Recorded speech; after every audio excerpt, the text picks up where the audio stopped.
E eu vou começar hoje uma série nova. O tema é esse aqui: abençoado, favorecido e amado. Isso é quem você é. Amém. Queria que você dissesse para quem está do seu lado: meu irmão, você é abençoado, é favorecido, é amado por Deus de forma incondicional. Isso é quem você é. Não importa o que as circunstâncias digam, não importa o que os outros digam, isso aqui é o que você é. Você é um abençoado, você é favorecido e você é amado profundamente por Deus. Amém? Esse é o tema do que a gente vai estar ministrando nas próximas semanas. O título mesmo da mensagem de hoje é sobre a sua qualificação para desfrutar das bênçãos que Deus tem para a sua vida. Qualificado para viver uma vida abençoada. Você pode levantar uma das suas mãos e dizer isso: eu estou qualificado para viver a vida abençoada que Deus planejou para mim. Agora eu queria que você profetizasse para a pessoa que está perto de você mesmo: você está qualificado. Independente de qualquer coisa, você está qualificado para viver a vida abençoada que Deus tem para você. Deixa eu mostrar para você algo do Antigo Testamento. É interessante de vez em quando nós irmos ao Antigo Testamento, visitarmos o Antigo Testamento e vermos as sombras e os tipos que apontam para aquilo que foi realizado para nós no Novo Testamento, aquilo que para nós é a realidade no Novo Testamento, aquilo que foi concretizado por Jesus, que para o povo da Antiga Aliança era símbolo, para o povo da Antiga Aliança era apenas uma imagem que apontava para a Nova Aliança, mas que para nós é a realidade. E aqui no livro de Levítico, no capítulo 14, nos versículos 1 ao 7, e eu coloquei aqui para você a Bíblia na linguagem de hoje, porque a linguagem das versões mais tradicionais é uma linguagem muito pesada, que fica difícil às vezes de você entender o que o texto está querendo dizer. E aqui em Levítico 14, no versículo 1 em diante, diz assim: o Senhor Deus deu a Moisés as seguintes leis a respeito da cerimônia de purificação das pessoas que sararam de doenças contagiosas da pele. Então o que vai acontecer aqui... Oi? Deixa eu dizer para você que a geração nova está te esperando lá, com toda a estrutura, para não haver nenhum tipo de problema com a criança lá. Ela vai ser super bem cuidada e abençoada lá. Então está toda a estrutura lá só esperando. A questão aqui é a seguinte: no Antigo Testamento, qualquer doença de pele, que normalmente, na versão mais tradicional, é traduzido como lepra, mas nem tudo que aparece na Bíblia dito como lepra é lepra, no sentido de que hoje a gente conhece lepra como a hanseníase, que antigamente era chamada de lepra e que é uma doença específica. Qualquer doença de pele no Antigo Testamento era chamada de lepra. Sarna, eczema, tudo isso caía na classificação de lepra. E não necessariamente da hanseníase como nós conhecemos hoje. Então o que acontece é que quando uma pessoa tinha uma doença qualquer de pele, que na versão tradicional é traduzido como lepra, essa pessoa, se ela viesse a ficar curada, ela tinha que se apresentar ao sacerdote, e quem a declarava curada era o sacerdote. Ela era inspecionada pelo sacerdote de cima a baixo, e ele via completamente toda a pele da pessoa, e se o sacerdote a declarasse purificada, curada daquela enfermidade, ela podia voltar para o convívio com a família, com a sociedade, de um modo geral. Enquanto ela estivesse com aquela enfermidade de pele, ela tinha que ficar afastada do convívio da sociedade, da família. Ela não podia ir ao templo, ela não podia prestar sacrifícios, mas uma vez que ela fosse curada da enfermidade, ela podia voltar ao convívio normal, mas só o sacerdote podia declarar aquela pessoa curada, aquela pessoa sarada. E havia todo um cerimonial para que aquela pessoa fosse declarada sarada. E logo de cara eu preciso explicar para você que doença de pele no Antigo Testamento, quando se fala sobre lepra, sarna, eczema, toda doença de pele no Antigo Testamento aponta para o pecado. Fala sobre o pecado, é símbolo do pecado, é símbolo da carne. A doença de pele é uma doença que acontece na nossa carne. Então toda doença de pele, ela aponta para a carne e fala de pecados da carne. Pecados carnais. A pessoa carnal era uma pessoa leprosa. A pessoa leprosa acabava ficando considerada tipologicamente, simbologicamente falando, uma pessoa carnal. Então, um pecador. O pecado está associado então com lepra com o pecado. E aqui é a descrição que Deus deu a Moisés sobre que cerimônia seria feita uma vez que essa pessoa fosse curada. Então ele descreve lá: a pessoa será levada ao sacerdote e este sairá com ela do acampamento e a examinará. Por que ele saia fora do acampamento? Ele tinha que botar a pessoa sem roupa, nu, e olhar de cima a baixo cada detalhe da pele, entre os dedos, e de frente, de costas, ver tudo para considerar aquela pessoa examinada. Se a pessoa tiver sarado, o sacerdote mandará trazer 2 aves puras, poderia ser uma pomba, 2 pombas ou 2 rolinhas, um pedaço de madeira de cedro, lã tingida de vermelho e um galho de isopo. O sacerdote mandará que matem uma das aves em cima de um pote de barro cheio de água tirada de uma fonte. Então vai fazer uma mistura com um pote, dentro de um pote de água, joga ali também o sangue dessa ave que foi morta, que foi sacrificada. Depois ele pegará a outra ave e o pedaço de madeira de cedro, a lã tingida de vermelho e o isopo, e os mergulhará no sangue da ave que foi morta. Então vai pegar aquele pedaço de pau, com a lã vai fazer uma espécie de uma bucha, né? E com aquela, vai molhar ali naquele sangue misturado com água da ave que foi morta. Em seguida borrifará com o sangue 7 vezes a pessoa que está sendo purificada e declarará. Ele vai borrificar com sangue. Depois de borrificar a pessoa com sangue, ele vai declarar essa pessoa em alto e bom som purificada, e vai declarar que ela está pura. Depois disso, o sacerdote soltará no campo a ave viva. Então o processo era esse: o sacerdote trouxe a pessoa disse: sacerdote, eu fui curado da lepra, eu fui curado do eczema, eu fui curado da sarna. Então vem cá, meu filho, vamos lá para fora do acampamento, tira a roupa toda, te examina durante horas se for necessário. O tempo que for necessário, te examina de cima a baixo, cabelo, unhas, tudo, de frente, de costas, de lado. Examinou, realmente você está curado. Traz aí 2 aves, mata uma delas, derrama o sangue num pote de barro com água, mistura, pega aquela bucha que ele fez com madeira de cedro, com lã, e junto com um galho de isopo, mete ali naquela mistura, borrifa em cima da pessoa 7 vezes, que é o número da perfeição. 7 é o número da perfeição. E ele borrifa 1, 2, 3, 4, 5, 6, 7 e declara: você está purificado. E aí ele pegava, como símbolo dessa purificação, liberava a outra ave. Uma foi sacrificada, a outra era liberada. Essa ave sacrificada representa Jesus morto na cruz, o sangue derramado, misturado com a água da palavra. Não é à toa que na cruz do Calvário, quando Jesus morre, vem um soldado romano para certificar que ele estava morto, espeta ao lado de Jesus com uma lança, e daquele lado ferido sai sangue e água. Essa água é a palavra, e a Bíblia diz que nós somos lavados no sangue de Jesus, e que nós somos também, e somos constantemente lavados pela água da palavra. Amém? O que você está fazendo hoje aqui? Você está tomando um banho, sendo lavado pela água da palavra. Você está debaixo do chuveiro da água da palavra. Aleluia! Sendo lavado pela água da palavra. E essa pessoa, então, depois de borrifada com o sangue, com a água, o sacerdote pegava essa ave, que representa agora o Cristo ressurreto, e liberava essa ave para que ela saísse em direção ao céu, simbolizando então o Cristo ressuscitado. Nós podemos, o sacerdote, quando ele borrifava aquela pessoa com o sangue, ele declarava aquela pessoa curada. Então a Bíblia diz que hoje nós somos uma nação de santos, uma nação de sacerdotes e reis. Somos uma nação santa, um sacerdócio real, ou seja, sacerdotes e reis. Então quem declara isso hoje somos nós. Nós somos lavados pelo sangue de Jesus, temos sido lavados pela água da palavra, e nós podemos declarar sobre nós mesmos. Nós não precisamos de um sacerdote externo, porque nós somos hoje sacerdotes. Eu posso declarar sobre a sua vida hoje: você está purificado de todo pecado, de toda a sarna, de toda a lepra do pecado. Amém?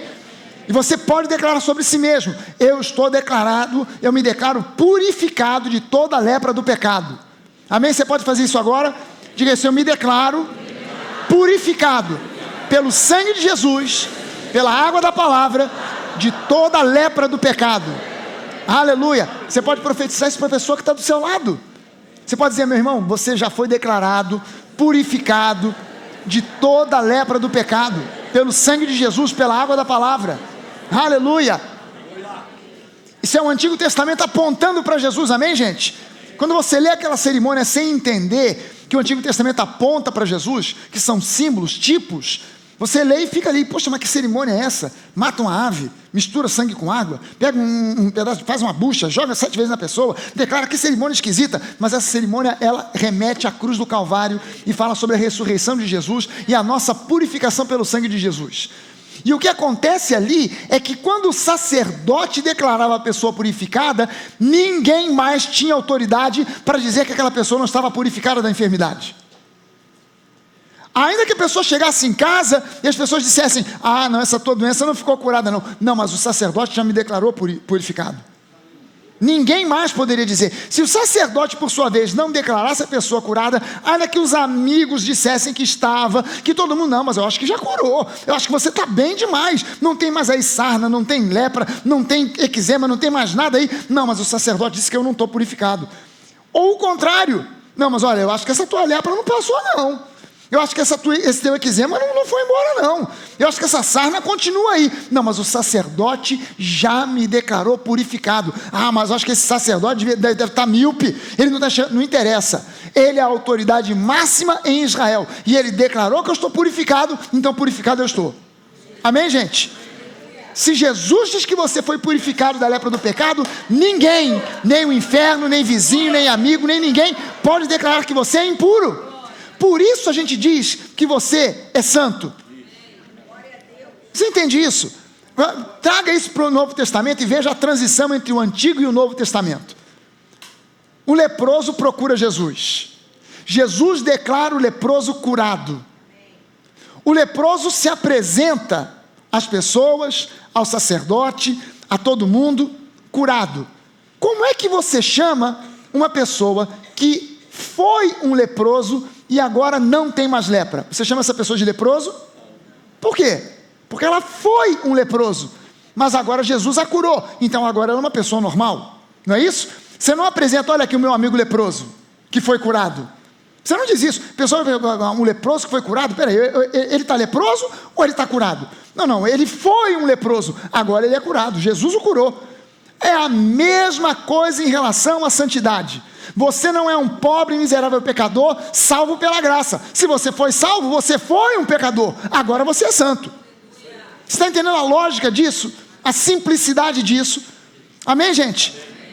Colossenses capítulo 1, versículo 12, na versão revista e atualizada, faz um convite a nós, que nem é um convite, é uma convocação, e diz assim: dando graças ao Pai, que vos fez idôneos à parte que vos cabe da herança dos santos na luz. Há muita gente que lê isso aqui: dando graças ao Pai, que vos fez idôneos. Essa palavra aí não se usa muito no linguajar comum. Você não elogia ninguém dizendo: fulano, você é uma pessoa idônea. A pessoa: ô pai, é sua mãe. O cara nem sabe o que idôneo é. O que significa isso aqui? Eu peguei outras versões para você entender. Na NVI diz assim: dando graças ao Pai que nos tornou dignos de participar da herança dos santos no reino da luz. Jesus, o Pai nos tornou em Cristo dignos de participar da herança que nós temos, que é a herança dos santos no reino da luz. Uma outra versão ainda da linguagem de hoje diz assim: e agradeçam com alegria ao Pai que os tornou capazes de participar daquilo que Ele guardou no reino da luz para o seu povo. Aí uma outra versão, que é a VF, a versão fragaliana, essa aí fui eu que fiz. Eu estou ficando bom nesse negócio, eu vou fazer uma tradução bíblica e isso vai vender pra caramba. Olha só como é que diz aqui, como eu coloquei, eu juntei pedaços de uma de outra, fiz uma outra versão, e olha só como é que fica: e agradeçam sempre com alegria ao Pai, que os qualificou e capacitou para participar da herança que lhes cabe, reservada por Ele para os santos, ou seja, aqueles que andam na luz da sua palavra. Deus te qualificou para desfrutar da herança que Ele conquistou em Cristo para você, que Cristo Jesus conquistou para você. Você já está qualificado e capacitado para desfrutar dessa herança. Amém, gente? E tem mais. Quem é que nos qualificou? Foram as suas obras? Quem te qualificou foram as suas qualidades? Não, quem te qualificou foi o próprio Pai Celeste. Amém, gente? A nossa mentalidade às vezes bate de frente com aquilo que a Bíblia diz, em especial se essa mentalidade for estimulada pela religiosidade desse mundo. Porque olha só, na mentalidade do mundo, a gente sabe que para desfrutar de certos benefícios, a gente tem que qualificar. Se, por exemplo, eu usei no primeiro culto, me lembrei disso.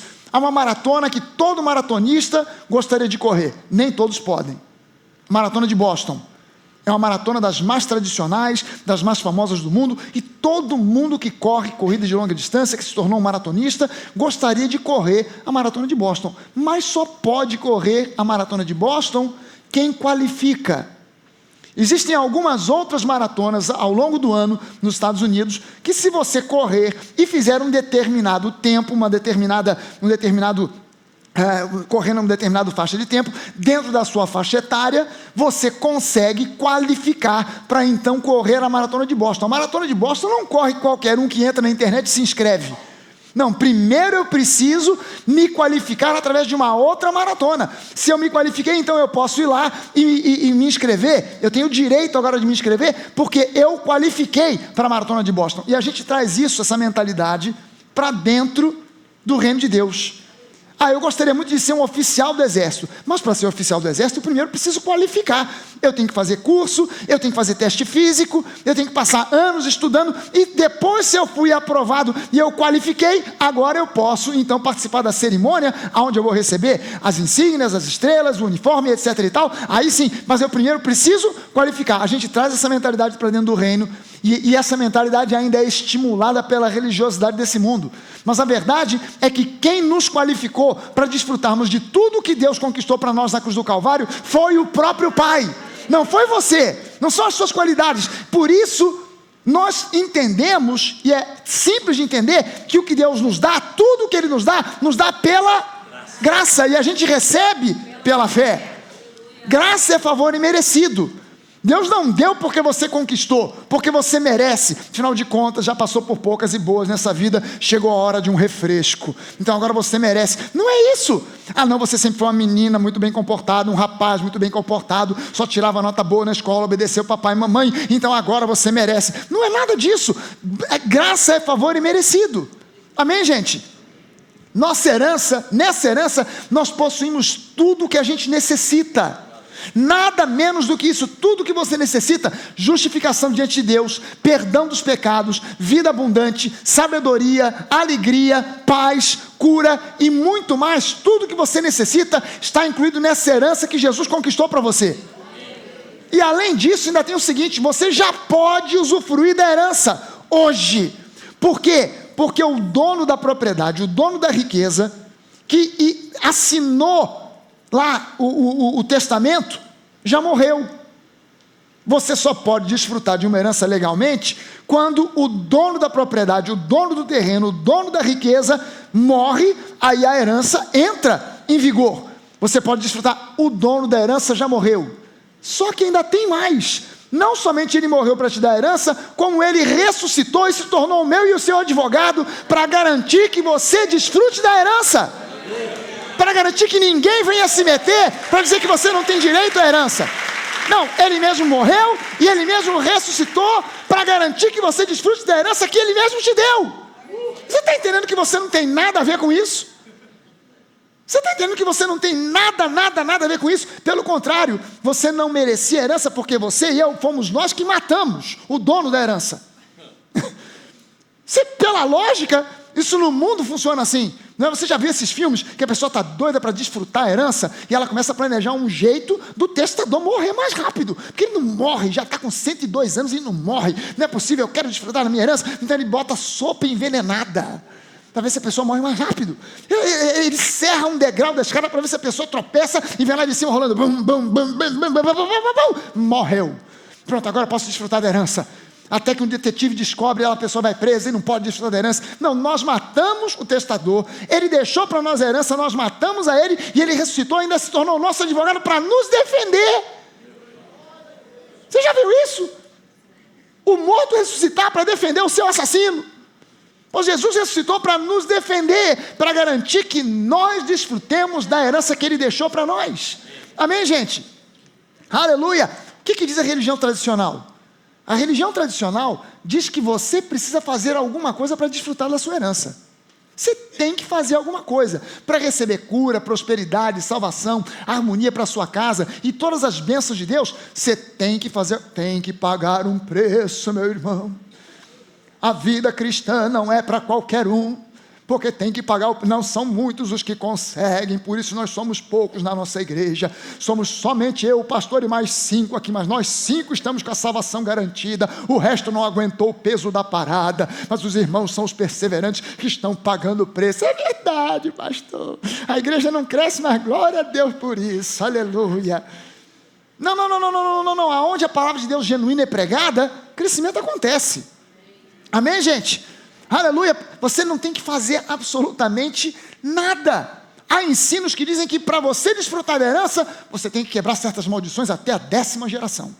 Então vai lembrando aí, faz a lista. Seu avô, seu bisavô, então vai lembrando, tem que quebrar a maldição. E você tem que ir nos cultos de maldição, você tem que fazer uma corrente, tem que frequentar 7 semanas. E se você falhar no meio da corrente, começa tudo de novo. Porque afinal de contas você tem que pagar o preço. Porque é bênção demais, gente, não é assim. Não vai cair no seu colo assim a troco de nada. O que é bom demais para ser verdade? Só assim? Você chegou, levantou a mão, recebeu? Não, tem que pagar o preço. Há igrejas que ensinam que é necessário você renunciar a isso, ou renunciar àquilo. Você já renunciou ao cigarro, já renunciou à bebida, já renunciou à prostituição, você já renunciou à adoração a Maria, você tem que renunciar. Meu irmão, entenda só uma coisa, se você tem que renunciar a alguma coisa, não é antes de receber. Se você tem que renunciar a alguma coisa, o Espírito Santo é que tem que falar ao seu coração. Não sou eu fazer uma lista para dizer para você, renuncia a isso, renuncia aquilo, senão a bênção não vem. Meu irmão, deixa eu te mostrar como é que Deus trabalha. Essa história de renunciar a certas coisas. Deus, ele tem uma flexibilidade incrível. E Ele julga certas coisas de acordo com a sua maturidade. Ele pede certas coisas de você de acordo com a sua maturidade. Há anos atrás, eu tinha uma coleção de discos de vinil. Você lembra do disco de vinil? Agora está voltando, né? Agora o CD não vale nada. O que vale agora é o disco de vinil. O disco de vinil tem mais qualidade do que o CD. Aí eu pergunto, onde é que estão os meus vinis? Era um tesouro valioso que eu não sabia, eu dei tudo. Foi tudo embora do Brasil, levaram tudo para os Estados Unidos, não posso nem pegar de volta. Foi tudo embora para a América. Aí um desses discos eu dei, não porque o vinil não vale mais nada. Um desses discos eu dei porque Deus falou no meu coração, livre-se desse disco, porque esse disco remete você ao tempo das drogas. Esse disco remete você a um tempo em que você vivia num mundo confuso de revolta, e quando você ouve essas músicas, elas trazem uma espécie de uma saudade daquele tempo. Manda longe esse CD, esse disco, quebra, dá, faz alguma coisa. Eu dei o disco, passei adiante. Há pouco tempo atrás, Deus disse para mim, você quer agora voltar? Agora você pode voltar a escutar. Eu disse, mas por quê? Se eu não podia, por que eu posso agora? Porque agora você cresceu, você tem maturidade, você já deixou para trás as coisas antigas, e agora você vai ouvir pela qualidade da música. E eu botei o disco para ouvir, e eu ouvi admirando a qualidade da gravação, admirando a qualidade das músicas, e não mais sentindo nenhum tipo de ligação com aquele passado que já foi sepultado em Cristo. Você está entendendo isso? E as pessoas às vezes que ficam, não, você tem que renunciar a isso, renunciar àquilo. E, meu irmão, se você está envolvido em algum pecado, eu não preciso pedir para você renunciar a nada. Se você não renuncia, você é uma besta. Ou você não entendeu bolhufas. Não precisa ninguém pedir para você renunciar a coisas pecaminosas. Quando você ama Deus e se converte a Ele, isso é automático, sem que ninguém peça. Amém? Ninguém precisou me dar um curso para explicar, meu filho, agora eu vou te explicar. Você nasceu de novo, você é uma nova criatura, não pode mais fumar maconha. Ouça a voz do pastor, pastor, o senhor tem certeza, pastor? Mas só umzinho de vez em quando, pastor, só fim de semana, só aquele tapinha assim de leve. Não pode, não, olha, vou te dar um curso aqui e tal. Ninguém precisou me explicar, ninguém precisou me dizer, ninguém precisou dizer, meu filho, sabe aquele prostíbulo que você frequentava? Não vá mais lá. Não pode, pastor, não pode. Eu não sabia. Ninguém precisa te explicar, ninguém precisa te explicar. Amém, gente? No final fica tudo focado em você e naquilo que você faz. Você está entendendo isso? Para receber as bênçãos, eu tenho que fazer, eu tenho que renunciar, eu isso, eu aquilo outro. Onde é que está Jesus nessa história? Está num canto esperando você fazer. Depois que você fizer, aí ele faz alguma coisa. Gente, Jesus não depende de você. O que a Bíblia tem a dizer sobre tudo isso, afinal de contas? Eu preciso ir à Bíblia, porque há cristãos por aí aprendendo que a vida cristã é feita de sacrifícios, que é preciso sofrer, pagar o preço, orar muito e com lágrimas e gemidos. Não é simplesmente orar. Tem que gemer, tem que chorar, tem que ir de joelho e tem que sofrer, tem que pagar o preço.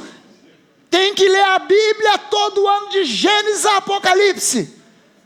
Olha só, eu não tenho nada contra você fazer um plano, seguir um plano anual de ler a Bíblia de Gênesis a Apocalipse, de janeiro a dezembro. Mas olha só como o diabo é esperto, ele entra nesse circuito e no dia que fatalmente o diabo já sabe, ele fica de tocaia só esperando, porque ele já sabe, algum dia da semana você vai falhar.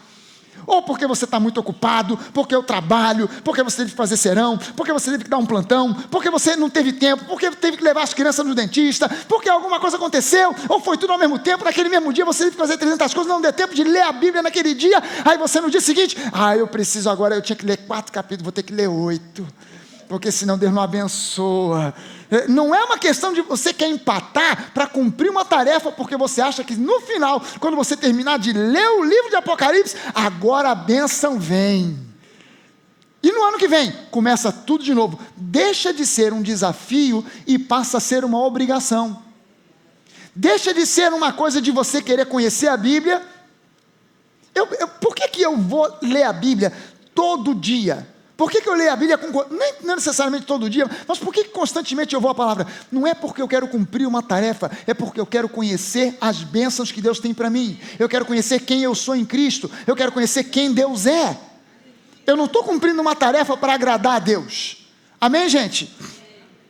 Tudo isso e muito mais, você tem que fazer para garantir que assim você vai agradar a Deus, e você então será qualificado para desfrutar das bênçãos da sua herança em Cristo. Mas nada do que você faz te qualifica mais nem menos. Nada do que você vai fazer vai te qualificar. E a gente com isso acaba esquecendo que Ele é quem já nos qualificou para desfrutar dessa herança maravilhosa. Não foi o museu ou você que nos qualificamos. Foi Ele quem nos qualificou. Amém, gente? Será que você pode olhar mais uma vez para a pessoa que está ao seu lado e dizer, meu irmão, você está qualificado. Bota isso na sua cabeça. Você está qualificado. Bota isso no seu coração. Pastor, qual é a nossa parte nessa história então? Tem que ter alguma coisa para nós. Tem 2 coisas. Primeiro, dar graças constantemente. Substitua na sua boca a murmuração, a reclamação, substitua por ações de graças. A segunda parte que compete a você é desfrutar da herança. Gente, alguém veio me perguntar aqui, pastor, teve uma pessoa querendo aí fazer a escola Atos, será que ela pode vir? Pode vir na terça-feira.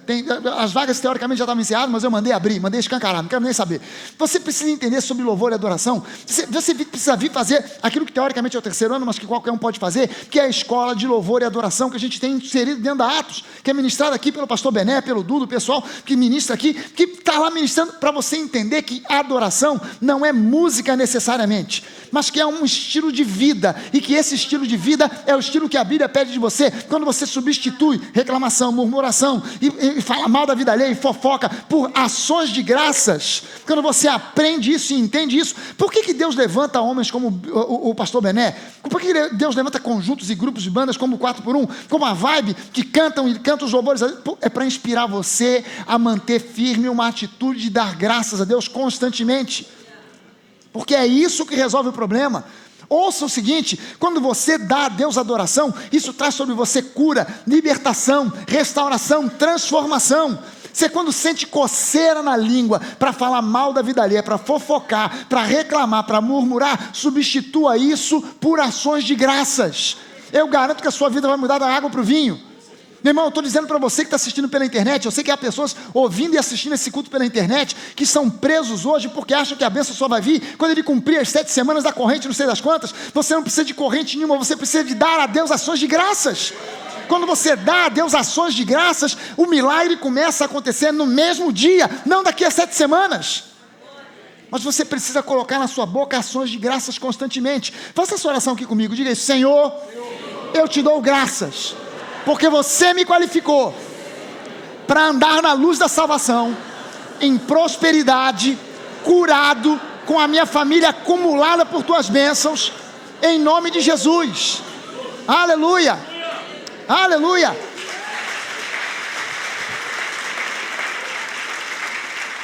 Meu irmão, aprenda a fazer das suas orações de ações de graças. Peça dando já a Deus ações de graças. Não peça duvidando, peça dando já antecipadamente a Deus ações de graças. Jogue fora todo o ensino que diz que você precisa realizar obras para qualificar e poder desfrutar da sua herança entre os santos. Jogue fora de uma vez por todas. Entenda o seguinte: há pessoas às vezes que chegam para mim e falam assim: pastor, o senhor diz que quem não prega a graça está debaixo de maldição, mas não é possível, porque o pastor falando de então prega tão bem. Esse é o problema às vezes, porque um bom pregador que prega com eloquência é capaz de pegar e misturar a graça de um lado, lei do outro, e você nem percebe. E você, porque a pregação é bem estruturada, porque a pessoa prega, quando prega mal, aí rapidinho você já descarta. Mas quando é uma pessoa estruturada, que fala bem, que prega bem, esse é o perigo, porque quando você mistura uma pitada de lei, o apóstolo Paulo diz que apenas um pouquinho de fermento fermenta toda a massa. Você pega uma pitada de legalismo, joga no meio da graça, dá zebra, já embola tudo, porque a tendência do homem é justamente minimizar a graça e magnificar o legalismo. Essa é a natureza do ser humano. A Bíblia diz que nós já estamos qualificados não pelas nossas obras, mas pelo próprio Pai Celeste. Amém, gente? Nós estamos qualificados pelo Pai Celeste. Lembre-se que crenças erradas produzem resultados errados. Crenças erradas acabam produzindo resultados errados. Ouça, Deus não é Deus de confusão. Deus ou ele é bom ou ele não é. Mas ele não é Deus de confusão, que uma hora é bom. As pessoas confundem as coisas de uma maneira, até quando elas oram, elas dizem: seja feita, Senhor, a tua vontade aqui na terra, assim como no céu. Quando é que as pessoas dizem isso? Nunca é quando elas recebem um prêmio. Já reparou isso? Pessoa não recebe um prêmio, recebeu uma grana preta, e foi um bônus, foi considerado o melhor funcionário do ano, então recebeu o salário 3 vezes mais, e ela não diz: ah, Pai, aleluia, eu recebo, seja feita a tua vontade aqui na terra, como é no céu. Geralmente não é isso. Geralmente tem uma doença, tem um problema, ah, Senhor, seja feita a tua vontade aqui na terra, assim como no céu. O que ela está dizendo? Deus mandou o bem, mandou o mal, eu seguro a peteca do que for. Seja feita, Senhor, eu não queria sofrer, mas estou sofrendo, seja feita a tua vontade aqui na terra, assim como ela é no céu. E na verdade, você precisa entender que Deus não é Deus de confusão. Deus não é Deus de confusão. Faça uma comparação, meu irmão, entre aquilo que você tem recebido, os conceitos da graça e da fé, e o que outros dizem por aí. Veja o que produz paz no seu coração, e aí nós vamos saber realmente o que tem vindo do coração de Deus e o que não tem. Basta você fazer uma comparação, você é inteligente o suficiente para isso, fazer uma comparação e saber o que não é. Hoje mesmo aconteceu isso no primeiro culto, e todos os cultos acontecem. Alguém chega para mim e fala assim: pastor, que coisa incrível, o senhor está pregando o que eu sempre achei. Eu falo assim: mas se você sempre achou, por que não prega? Não pregava essa mesma coisa. Não, porque eu nunca soube. Mas sabe por quê? Porque na verdade, dentro de você, no seu espírito, Deus criou essa palavra da graça e da fé como uma peça que encaixa num determinado buraco, que tem exatamente aquele formato X. Você tenta encaixar uma outra peça qualquer, na marra você enfia ela lá para dentro, mas ela entra forçado. Mas quando você traz a palavra da graça e da fé, você foi programado no seu espírito, na genética espiritual, para receber essa palavra. Quando ela chega, ela encaixa certinho. A sensação que você tem é: caramba, eu sempre entendi assim, eu só não sabia explicar. Agora sim, agora eu estou entendendo. É exatamente isso que eu sempre pensei, porque você foi criado para receber isso aqui. Você não foi criado para receber paulada. Você não foi recriado para receber cajadada na cabeça. Você foi criado para receber essa graça, essa fé, que encaixa certinho no seu espírito. Amém. Aleluia. Ouça o seguinte: crenças corretas sempre, e eu botei bem grande, que é para você enxergar, porque se você não ouve bem, pelo menos você está enxergando bem, sempre. E se você não conhece português bem, always, sempre, como dizem os nossos amigos, nossos irmãos, sempre, always, sempre. Crenças corretas sempre produzem resultados abençoados, sempre, é fatal. Onde há conflitos e derrotas, meu irmão, isso aqui não é uma coisa para deixar você com nenhum tipo de peso ou acusação. É para você fazer uma análise da sua própria vida. Aonde existem conflitos e derrotas, é porque ainda existem crenças erradas, que estão se misturando às corretas, e que precisam ser eliminadas e substituídas por crenças puramente corretas. Um pouquinho de fermento acaba levedando a massa inteira. Então você tem que fazer uma checagem, se há alguma mistura, se há algum tipo... pastor, eu não sei identificar se há o que é crença certa, o que é crença errada. Basta você olhar para a sua vida. Tem algum ponto da sua vida onde está havendo derrota, onde está havendo sofrimento, onde está havendo conflito, sua casa está um fuzuê, você precisa então falar, peraí, tem crença errada aqui no meio dessa história. Tem fogo estranho no meio aqui da adoração. Tem alguma coisa que não está batendo. Eu preciso eliminar o que está errado para só reter o que é correto. Amém, gente? Isso se chama metanoia. Fazer essa substituição de crenças erradas por crenças corretas chama-se metanoia, que na Bíblia, no grego da Bíblia, é chamado de arrependimento. No português, é chamado de arrependimento. Mas a palavra grega é metanoia. Pastor, o senhor deveria pregar mais sobre arrependimento. Todo domingo eu prego sobre arrependimento. Toda vez que você ouve a palavra e faz um confronto entre os seus conceitos, o conceito da palavra e a palavra prevalece, isso é metanoia. Eu estou pregando para você arrependimento. Todo domingo você não sabe. Pregar sobre arrependimento, arrependa-se, você aí, meu irmão, você mesmo, e você também, não fica rindo dele não, muda, você tem que mudar, arrependa-se, não adianta, melhor com essa cara cínica como se você estivesse fazendo, eu estou sabendo que você que está aí, ó, é nesse lado, o Espírito me revelou, é ali, ó, naquele bolo ali, não vou dizer quem é para não envergonhar, mas está por ali, ó, arrependa-se.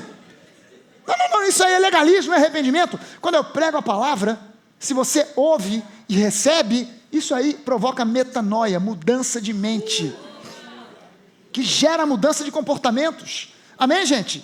Aleluia! Sabe o que é isso aqui? Eu não tinha reconhecido tanto assim, mas...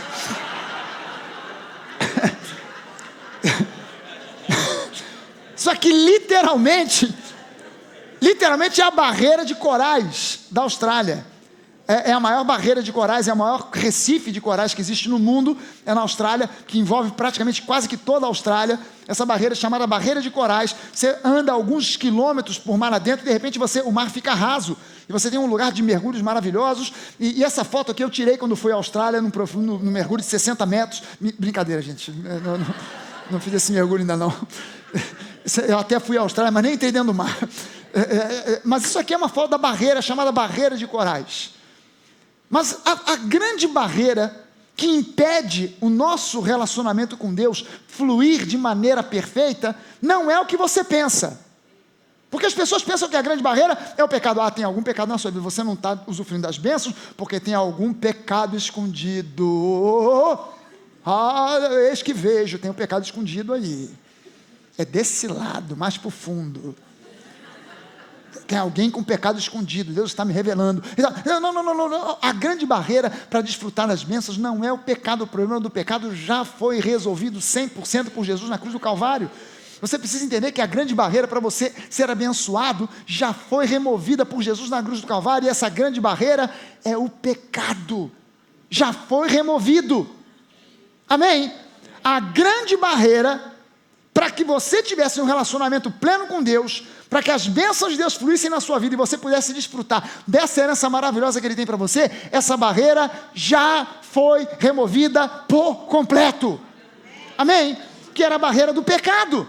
Hoje, quem você é? Hoje você não é um pecador, você é grandemente abençoado, altamente favorecido, profundamente amado.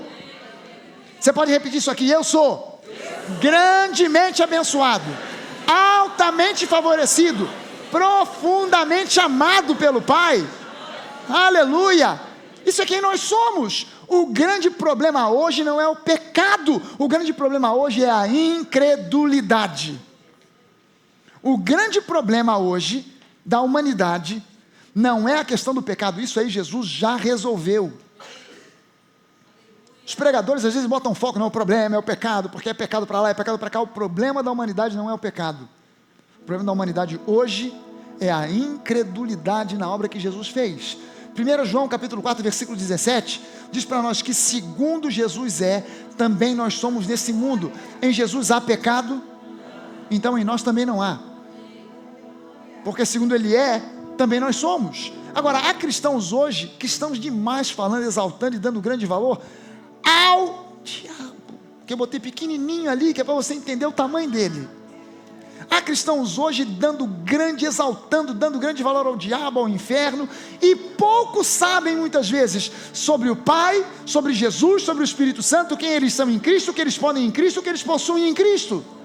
É incrível que você conhece certas pessoas que se dizem cristãs, elas são capazes de descrever para você como é o inferno, como é o diabo, elas são capazes de saber se o diabo tem chifre, se não tem, se tem rabo, se não tem, se tem tridente, se não tem. Elas falam para você sobre os demônios, que é demônio disso, demônio daquilo outro, que Deus já revelou, que Deus já mostrou, que ela viu o demônio, mas ela não sabe bolhufas sobre o Pai, sobre o Filho, ela não sabe nada sobre o Espírito Santo, ela não sabe quem ela é em Cristo, ela não sabe dos seus direitos. Gente, que cristão é esse que conhece mais o inferno do que o céu?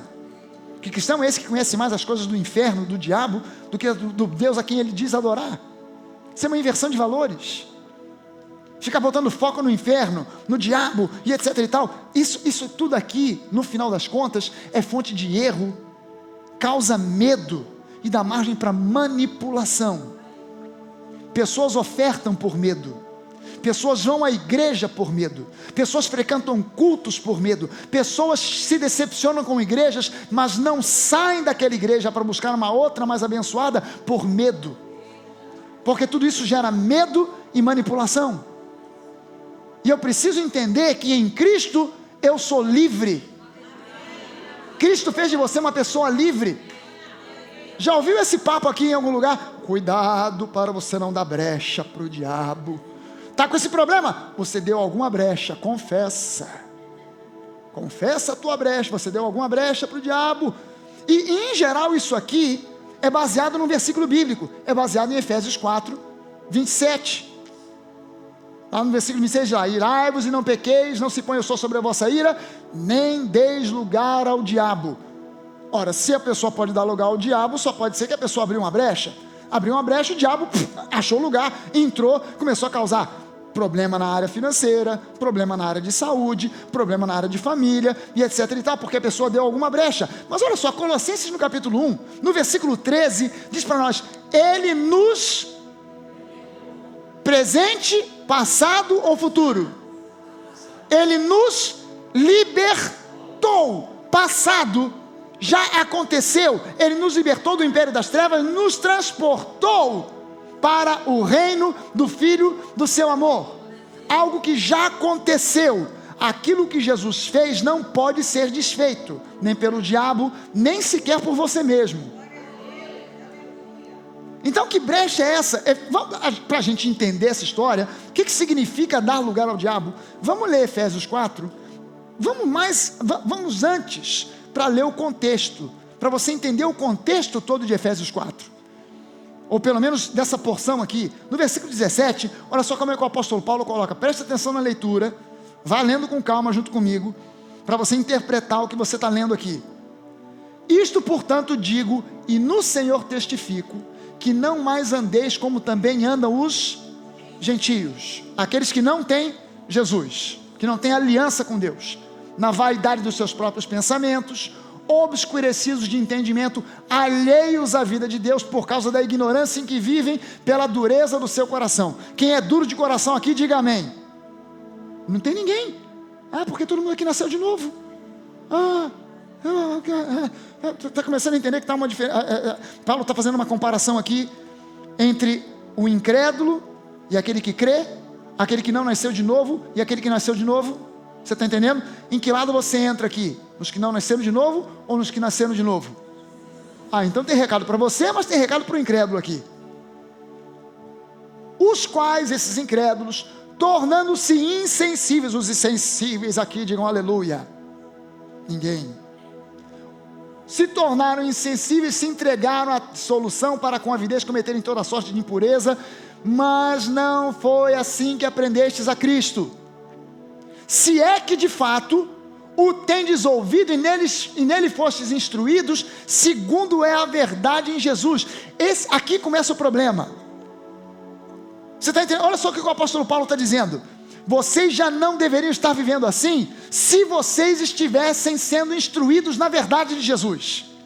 Quando você não é instruído nessa verdade, você fica meio cego, meio perdido, e você acaba vivendo com um pé dentro da igreja, o outro no mundo, e você não sabe quem você é, e você acaba tendo crenças erradas que te dirigem para ações erradas. No sentido de que, quanto ao trato passado, vos despojeis do velho homem que se corrompe segundo as concupiscências do engano, e vos renoveis no espírito do vosso entendimento. Como é que eu me despojo do velho homem? Renovando a minha mente na palavra. E vos revistais do novo homem, criado segundo Deus, em justiça e em retidão, procedentes da verdade. Por isso, em função disso, uma vez que você está renovando a sua mente, exercendo metanoia, deixando a mentira, fale cada um a verdade com seu próximo, porque somos mesmos uns dos outros. Irai-vos e não pequeis, não se ponha o sol sobre a vossa ira, nem deis lugar ao diabo. Aquele que furtava não furte mais, antes trabalhe fazendo com as próprias mãos o que é bom, para que tenha com o que acudir ao necessitado. Não saia da vossa boca nenhuma palavra torpe, e sim unicamente a que for boa para edificação, conforme a necessidade, e assim transmita graça aos que ouvem. E não entristeçais o Espírito de Deus, no qual fostes selados para o dia da redenção. Gente, por anos a igreja tem achado que dar lugar ao diabo são as ações. Roubar, falar mal. Ela tem achado que dar lugar ao diabo são as ações. Mas veja só, as minhas ações não podem anular as ações de Jesus na obra da redenção da cruz do Calvário. As minhas ações, na cruz do Calvário, Jesus fechou as portas. E até onde eu entenda, a porta que ele fecha, ninguém abre. Nem eu, nem você. Nem sacerdote algum, nem ninguém. Nem diabo algum. A porta que Jesus fechou, a porta da maldição, a porta do pecado, a porta da injustiça, a porta da miséria, a porta da pobreza, a porta da doença, Jesus fechou. Se ele fechou, ninguém pode abrir, nem você nem eu. Por mais que você haja errado, as suas ações erradas não podem anular as ações corretas de Jesus na cruz do Calvário. Na cruz ele fechou as portas por onde o diabo poderia entrar para me destruir. Amém, gente? Veja só o seguinte, Efésios 4:27 não está falando de ações, mas de crenças. Se liga nisso. Quando o apóstolo Paulo vem dizendo, vocês se converteram, vocês conhecem a Jesus, se é que vocês têm ouvido a verdade, então, por favor, creiam de maneira correta e não deem lugar ao diabo através de crenças erradas. Porque quando você olha e entende isso aqui, você precisa entender o seguinte, veja só como é que a coisa funciona. Você é inteligente, você vai entender isso. Se um cristão rouba, é porque ele crê mais no poder do diabo para fazê-lo necessitado, do que no poder de Deus para suprir todas as suas necessidades. É óbvio. Se eu sou um cristão, estou passando por um aperto, por uma necessidade financeira, e eu me sinto tentado a roubar, e eu vou lá e roubo, é porque na verdade eu não creio de forma correta que Deus suprirá as minhas necessidades, e eu creio muito mais no fato de que o diabo é poderoso para me destruir financeiramente. Ou seja, no final das contas, dar lugar ao diabo significa se deixar vencer pela incredulidade. Você acha que o diabo deu uma chave de braço em Adão e obrigou ele a comer do fruto daquela árvore? Não, ele convenceu Adão, levando sobre Adão o quê? Dúvida que gera incredulidade. Será que foi isso mesmo que Deus disse? Não comerás? É certo que se você comer não vai morrer. Gerou dúvida, gerou incredulidade. Na mesma hora, a incredulidade gerou uma ação. Tudo começa com o que você crê. Crenças são a raiz, ações são só o fruto. O adúltero não é adúltero simplesmente por adulterar, mas porque nele há uma crença. Quando ele crê que ele pode resistir ao adultério, o adultério na vida dele cessa. O ladrão não é ladrão porque simplesmente rouba, mas porque nele há uma crença de que sem roubar ninguém suprirá as suas necessidades. Mas no momento em que ele crê que Deus entra no circuito e supre necessidades, ainda que ele seja tentado a roubar, ele para e ele diz não à tentação. Ele diz: o meu Deus, segundo a sua riqueza em glória, vai suprir cada uma das minhas necessidades. E Deus vai e faz o milagre. Amém, gente? Veja só o seguinte: todos nós conhecemos cristãos que são éticos, morais, íntegros, mas que nunca progridem e que estão sempre doentes, sempre mal. Por quê? Por quê? É simples. Porque você pode ser ético, moral, íntegro e ainda assim crer de modo errado. Lembre-se de Jó.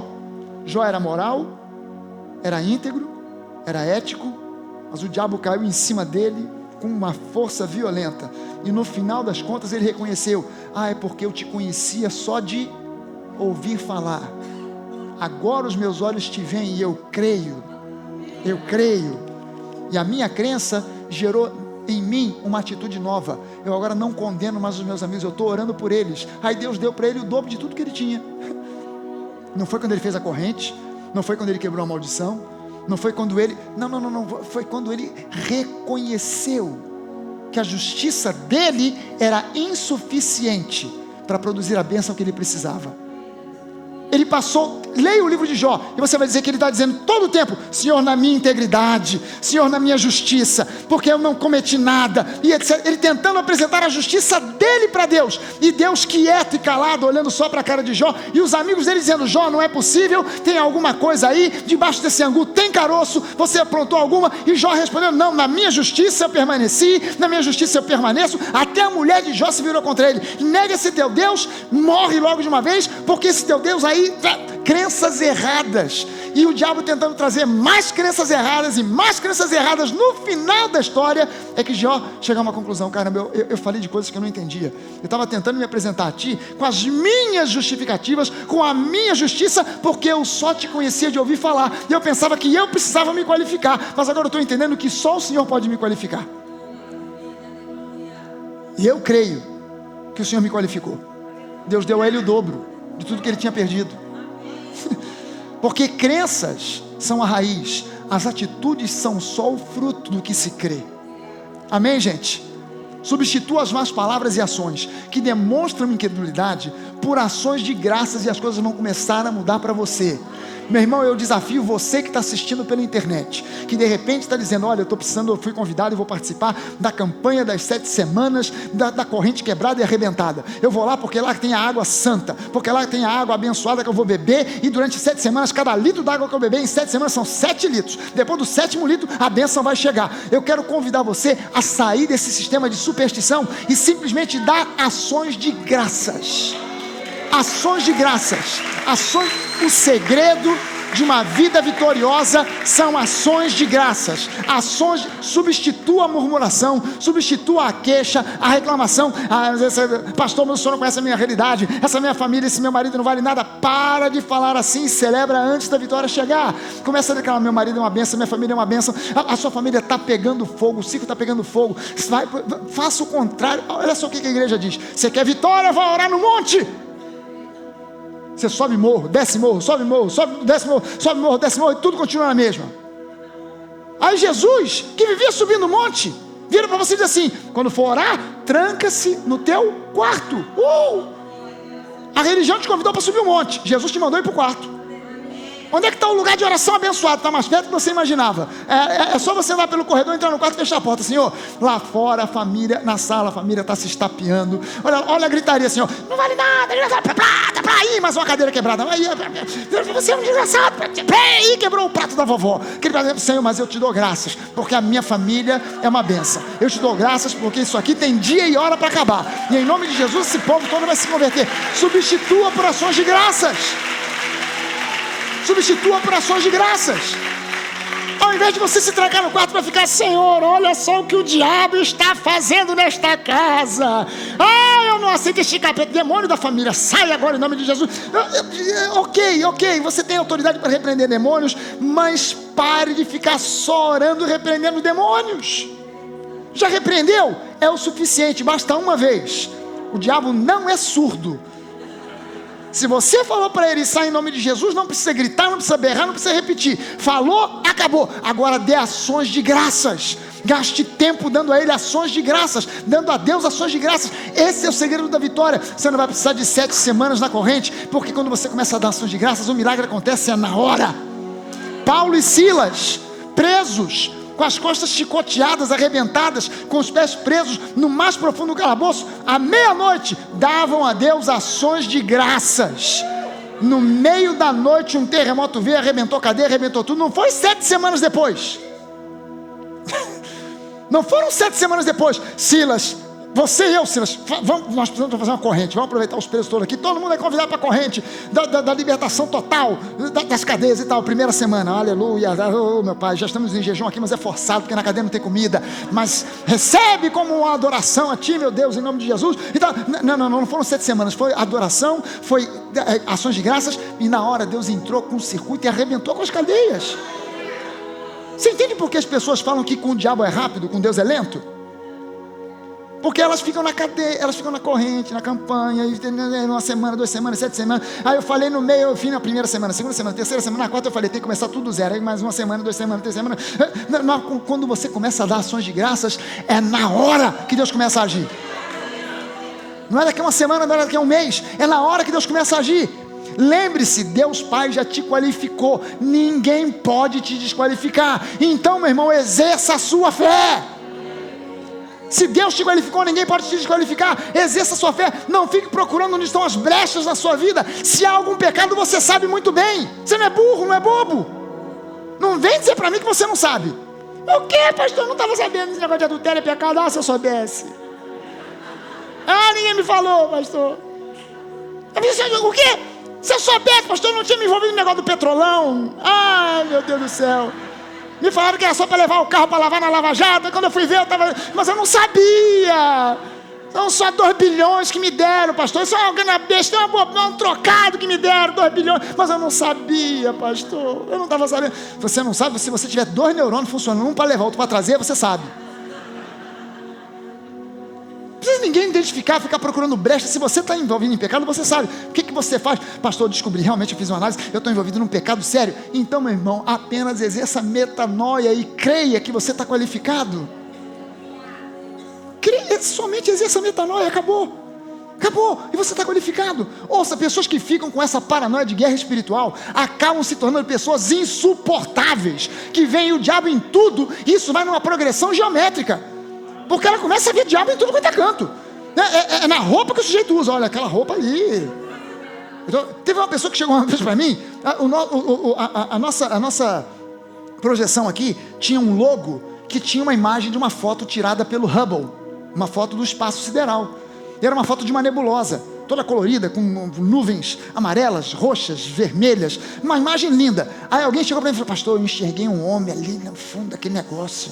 Eu falei: é mesmo? Você viu? Aonde está ali assim, pastor? Aquilo ali é de propósito? Eu falei: não sei, Deus colocou de propósito. Senhor, tu colocaram aquele homem de propósito ali? Eu não estava vendo um homem, era só uma montoeira de nuvem.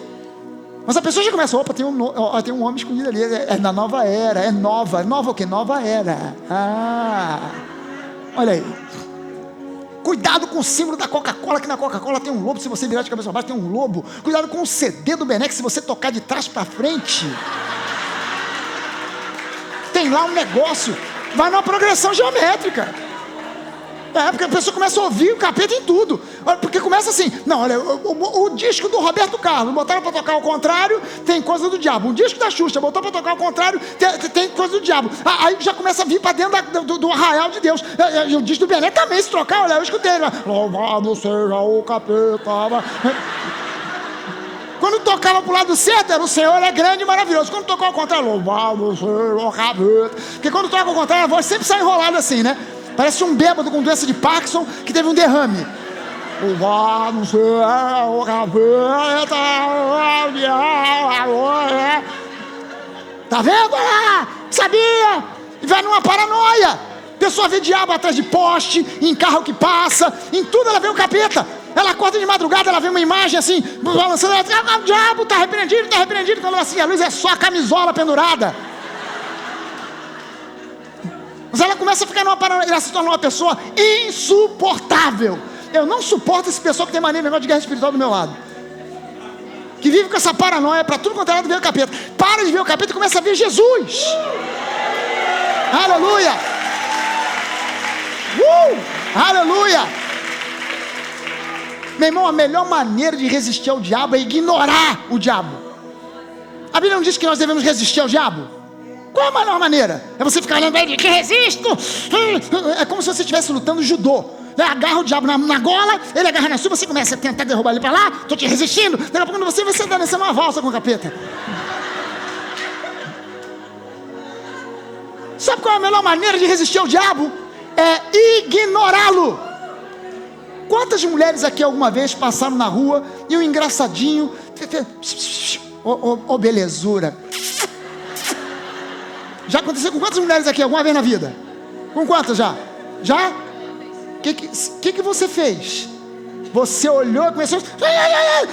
Ou você simplesmente fingiu que nem era contigo e foi embora? Nem é contigo, você vai embora, não quer nem saber se é bonito, se é feio, quem chamou, você não quer nem saber, você continua como se não fosse com você. É a mesma coisa com o diabo.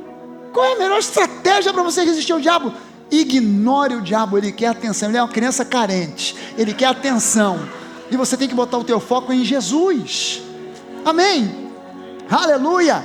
Saiba que a incredulidade é a mãe de todo e qualquer pecado. A ação pecaminosa é só o fruto. Tudo começa com uma crença errada. João 19:30. Olha só que interessante para a gente fechar isso aqui hoje. Olha só que coisa interessante. João 19 fala sobre a crucificação de Jesus. Aí diz: quando, pois, Jesus tomou o vinagre, aquele vinho azedo, disse: está consumado. E inclinando a cabeça, rendeu o espírito. Você sabe que essa palavra inclinando é a mesma que aparece em Mateus 8:20, onde Jesus diz assim: as raposas têm os seus covis e as aves dos céus ninhos, mas o Filho do Homem não tem onde reclinar a cabeça. Essa palavra no grego é klinos, que significa reclinar para descansar. Interessante que é a mesma palavra, o Filho do Homem, em Mateus ficou muito claro: as raposas têm os seus covis, os pássaros os seus ninhos, mas o Filho do Homem não tem onde repousar a cabeça. Mas aí quando chega em João 19, diz que Jesus, depois de beber aquele vinho azedo, ele disse: está consumado, e reclinou a cabeça para descansar. Entregou o Espírito. Ou seja, Jesus só descansou quando ele soube que a obra dele, para a sua redenção, para qualificar você a desfrutar de todas as bênçãos, estava consumada.